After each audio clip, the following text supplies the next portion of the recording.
हरे कृष्णा।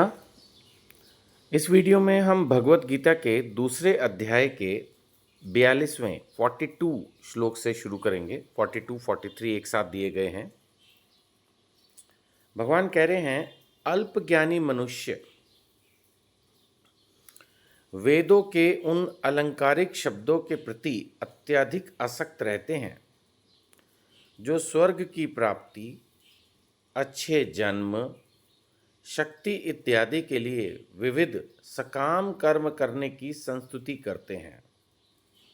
इंद्रिय तृप्ति तथा ऐश्वर्य में जीवन की अभिलाषा के कारण वे कहते हैं, वे कौन? अल्पज्ञानी मनुष्य, कि इससे बढ़कर और कुछ नहीं है। दुनिया में ऐसे बहुत सारे लोग हैं जिनको भक्ति से कोई मतलब नहीं है। उनको ये लगता है कि इस जीवन में पैसा, ताकत, अच्छा शरीर, जिम में 2-2 घंटे लगा लेंगे, ब्यूटी पार्लर में घंटों लगा लेंगे, हर समय पैसा कमाने के चक्कर में लगे रहेंगे, बहुत अच्छे पॉलिटिकल कॉन्टैक्ट्स बनाने की कोशिश करेंगे। देखो, सब चीज़ें जितनी मैंने अभी बोली खराब नहीं है। इनको अगर हम एक रीज़नेबल लिमिट तक करें तो ठीक है। बट अगर ये सोचना कि इसके अलावा जीवन में कुछ है ही नहीं, फिर वो अल्पज्ञानी है। अल्प ज्ञानी का मतलब उसको नॉलेज कम है। अल्प माने कम।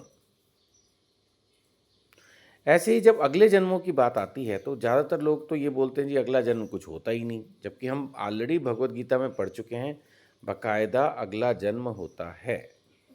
भगवान ने क्लियरली एस्टैब्लिश किया। फिर अगले जन्म के बारे में भी उनके विचार रहते हैं कि बस हमें किसी तरह से अच्छा जन्म मिल जाए या मरने के बाद स्वर्ग मिल जाए।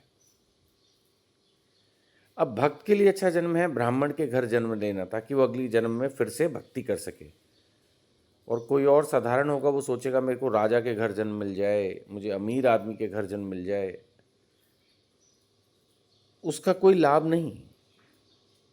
अगर आप इस जन्म में भी भक्ति नहीं कर पा रहे, अगले जन्म में भी नहीं कर पाओगे, तो फिर अल्टीमेटली तो बस आप खा रहे हो, सो रहे हो, बच्चे पैदा कर रहे हो और तो कुछ महान काम कर ही नहीं रहे।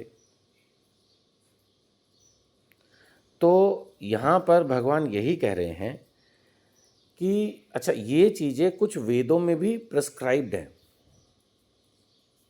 इस पर भी कई बार कुछ लोगों ने जब चर्चा की या मैंने कुछ लेक्चर्स इस श्लोक पर सुने, तब समझा कि वेदों में भी इस तरह की पूजा पाठ बताई गई है कि ये करो तो ऐसे लाभ होगा, ये करो तो ये लाभ होगा। तो वो क्यों बताई गई? ताकि जो लोग बिल्कुल पूजा भक्ति, किसी तरह के यज्ञ अनुष्ठान में बिलीव ही नहीं करते, उनको भी अट्रैक्ट करके उस ट्रैक पर लाया जाए, उस रास्ते पर लाया जाए। धीरे धीरे धीरे फिर उनका ऐसी भक्ति या ऐसी पूजा, ऐसे हरि नाम में इंटरेस्ट बनेगा जिसके बदले में वो कुछ भी चाहेंगे नहीं। वो है निष्काम भक्ति। क्या भगवान की सेवा करना चाहते हो, जीवों की सेवा करना चाहते हो, माता पिता की सेवा करना चाहते हो, समाज की, दुनिया की सेवा करना चाहते हो, लेकिन बदले में ना आप कोई धन चाहते, ना यश चाहते, ना बल चाहते, ना जन चाहते। वो स्टेज लाने के लिए पहले कई बार सकाम भक्ति की तरफ, सकाम पूजा पाठ की तरफ ले जाया जाता है, फिर निष्काम की तरफ लौटाया जाता है, बंदे को लौटाया जाता है या प्रेरित किया जाता है। तो ये भी एक रीज़न है कि क्यों फिर वेद, क्योंकि कुछ लोगों ने ये जब चर्चा की तो ये पॉइंट आया ना सामने कि भाई वेदों में इस तरह की फिर पूजा पाठ बताई क्यों गई है अगर ये सही नहीं है तो। सही गलत भी नहीं है। अगर हमें कुछ चाहिए और हम उसके लिए कोई पूजा पाठ कर रहे हैं, वो गलत भी नहीं है। मैं अपना पॉइंट ऑफ व्यू शायद रखने की पूरी कोशिश कर रहा हूँ, वो ये कि अगर हम सिर्फ इसी को अपना जीवन मान लें तो वो फिर भगवान ने कहा है अल्पज्ञानी मनुष्य है।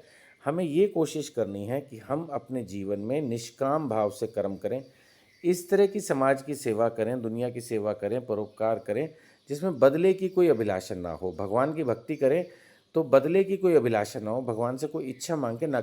अगर भगवान से इच्छा मांग के भी अगर हम भक्ति कर रहे हैं, पूजा कर रहे हैं, तो भी गलत नहीं है। बट बेटर क्या है?